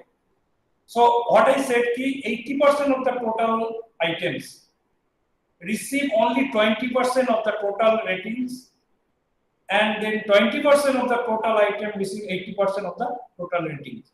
So therefore, what happened? 80% of the items are not recommended by the recommender system. So that 80% items are considered as long tail item. So from 2016 onwards, people started talking about the providing recommendation for the long tail item. And then essentially what happened, the item which are very frequently recommended, those items get good ratings and those items are recommended again. Okay. So those items are called the rich item, those items are called the popular item. These popular items are dominated in the system. So this is another essentially people started talking about the fairness issue in the recommendation. Okay, that is something called long tail recommendation. Then group recommendations. Group recommendation is like providing individual recommendation is fine, but you decided to go for a tour, you decided to go for a, decided to going for the movie theater and so on. So in that case, which movie will be suitable for a group of people? So that is something called the group recommendation. Okay. Then there are issues called the call start user and item recommendation. Let's say I am the new user to the system. I don't have any information about me in the system. So can the recommender system provide any kind of recommendation to me? So nowadays question is like, yes, contain information of the users. Whenever I am searching for the recommendation, so system can locate me that actually I am searching for the place from IIT. So therefore, the IIT now most of the people are purchasing what are the product, common product. So that product could be recommended to the user. So this is the one solution for the cold start user. So essentially, cold start user means the users, that is a 0-day user. User did not have any information, so system does not have any information about the user. So how to recommend that type of users? Okay. Then diversity. So this is another aspect of the recommender system that work started as like 2012 onwards. What happened actually in present day recommender system is provide similar kind of item. So if I purchase a laptop and after a few days, if the recommender system say you purchase another tab or similar kind of product, so then I may not be very happy to see the recommendation. So what essentially the user wants, that user items should be diversified in the recommended basket.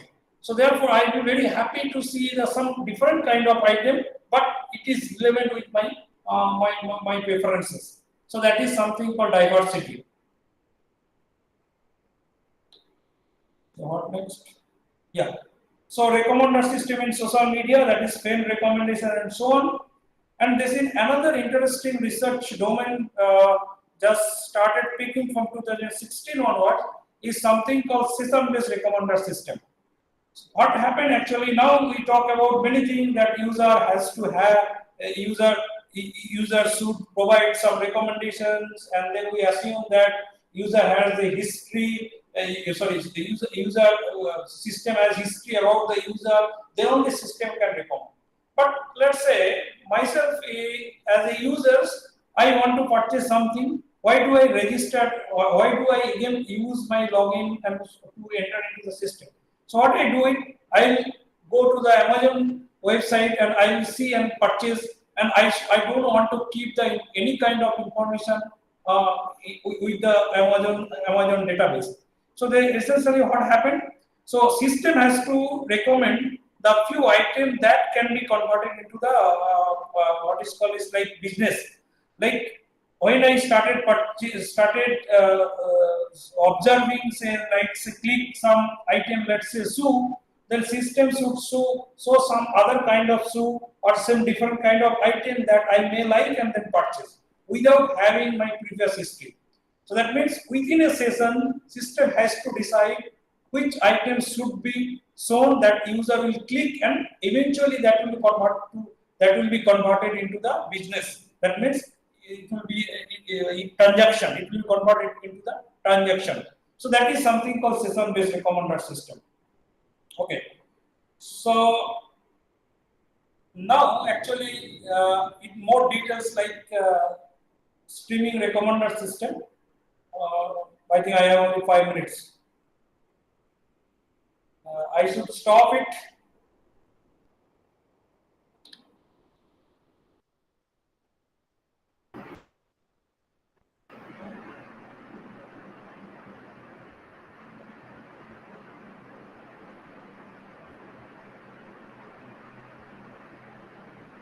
Okay.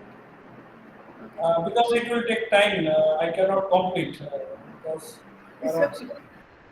yeah, I think better to stop only to tell what are the recent topic. And people also started talking about what is called is like fairness is in recommendation. That is another of research point.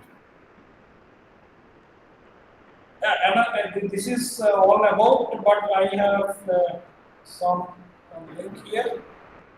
Just to, yeah, I think this is for my email ID. If you have anything to discuss, okay, with reference to today's talk, you can contact. And there is announcement from my side. It's like a what is called is advertisement. So it's like there is an open position for SRF and a technical assistant. Technical assistant needs qualification is diploma, and SRF is like MTech with say 2 years experience for a sponsor project that will be starting next month. Okay.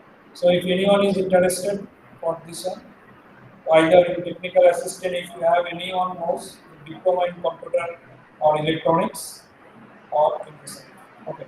So that's all for me, and this is the complete. Okay.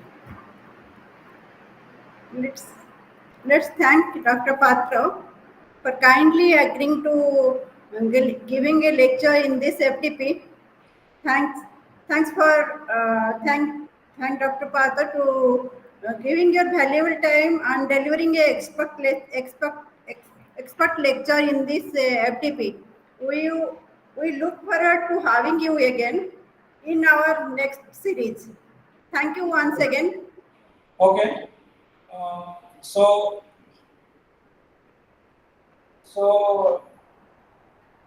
I If have, you yeah, as I said earlier, I have also. actually we have a validatory session today. If you would like to be, then it will be fine. It will be fine. Okay, no problem. I can stay. Okay. I would, Jeff sir. Jeff sir, are you there? Yes, ma'am. Yes, ma'am. Sir, start the session.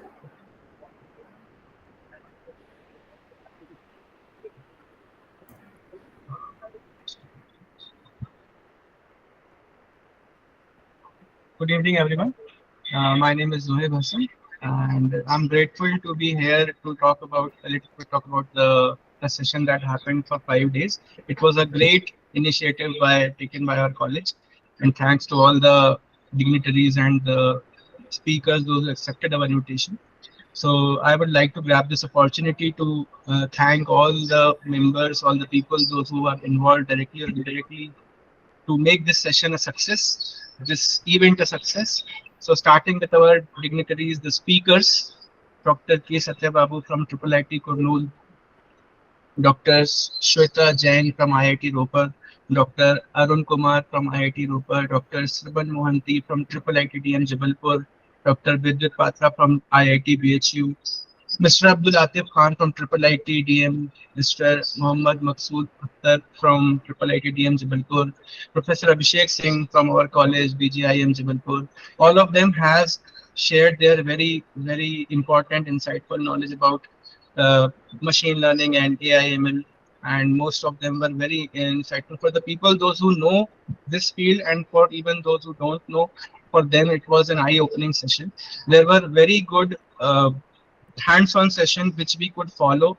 They helped us a lot while we were stuck in some places. Abdul sir, Maksud sir, Abhishek sir, they helped us a lot. So special thanks to all of the speakers, because without them, our event would not be possible.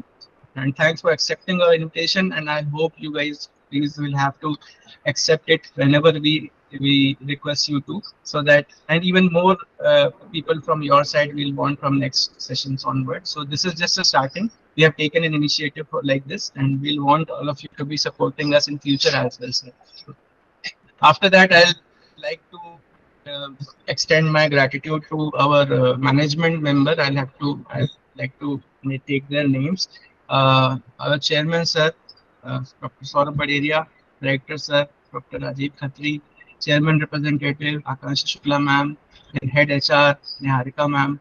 So all of them has encouraged us, have accepted our idea, have accepted our request that we start this kind of an FDP online, hopefully in future offline. And it was a they guided us in a very nice manner, and they encouraged us to do it, and it was an initiative taken after a very long time, and CS needs it a lot because a lot of teachers are very old in teaching, but they don't have very good hands in machine learning. So it was a very good initiative, and thanks to the management a lot.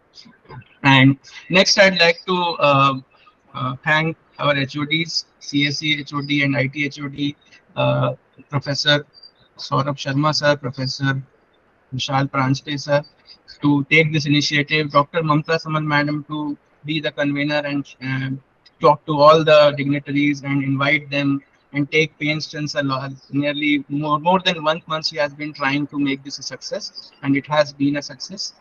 And to all the organizing members, although it was an online meeting, but the organizing members have done their part, invitation and all they have done, and that's why we had so many good participants from various colleges and research scholars and teachers from various colleges.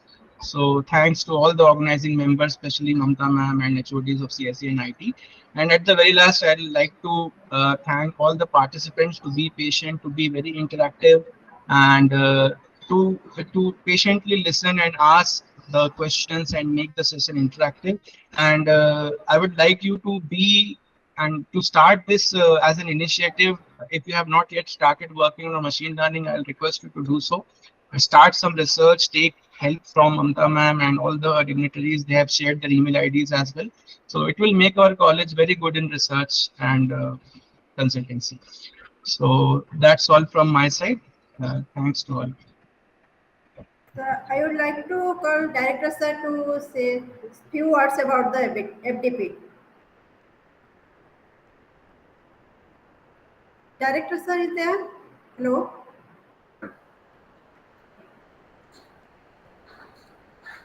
Hello? Sir? Yeah,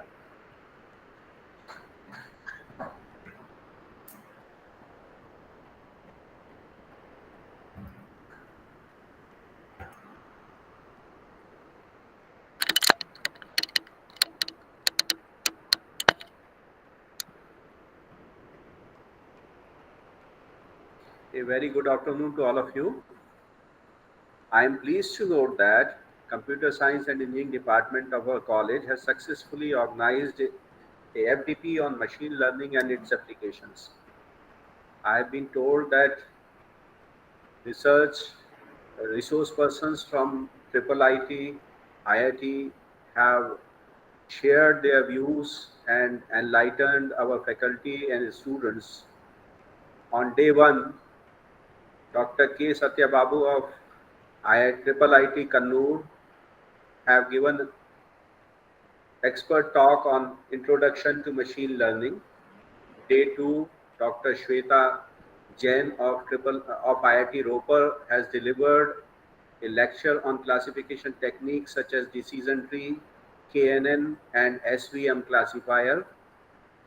On day three, Professor Dr. Arun Kumar of IIT Ropar delivered a lecture on regression analysis such as linear, multiple, polynomial, and logistic regression. And in day 4 of the FDP, the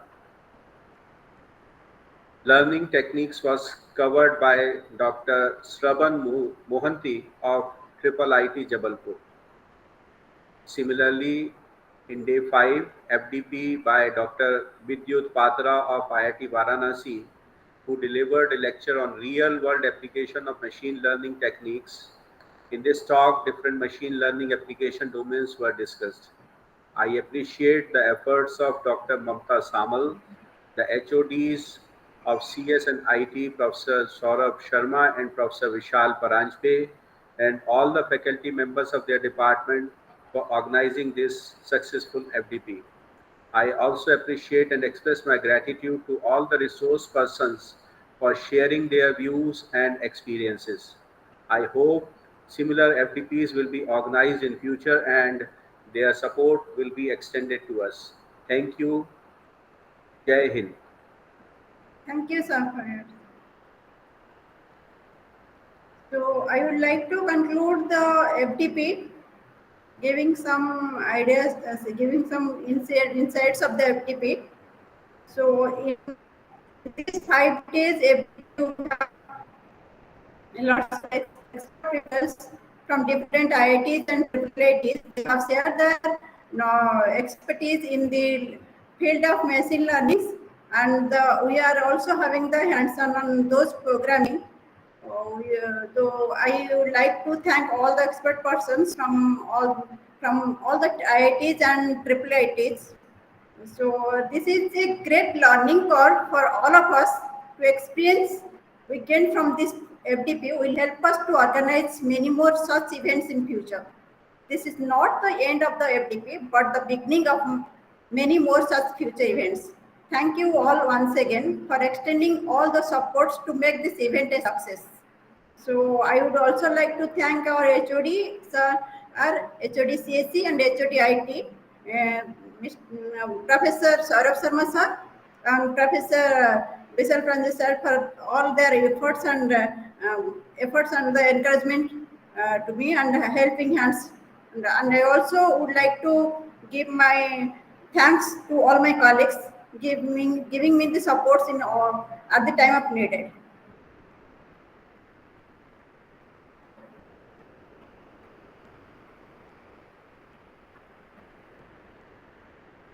Thank you all once again. So The certificates, ma'am, we'll try to dispatch the certificates online by maybe the evening. sir, Yes, sir. Ma'am, I'm saying that the certificates will also be given, online certificates will be dispatched. okay, certificates will be sent to all the participants through email. Yeah. Thank you all for the participating in this event.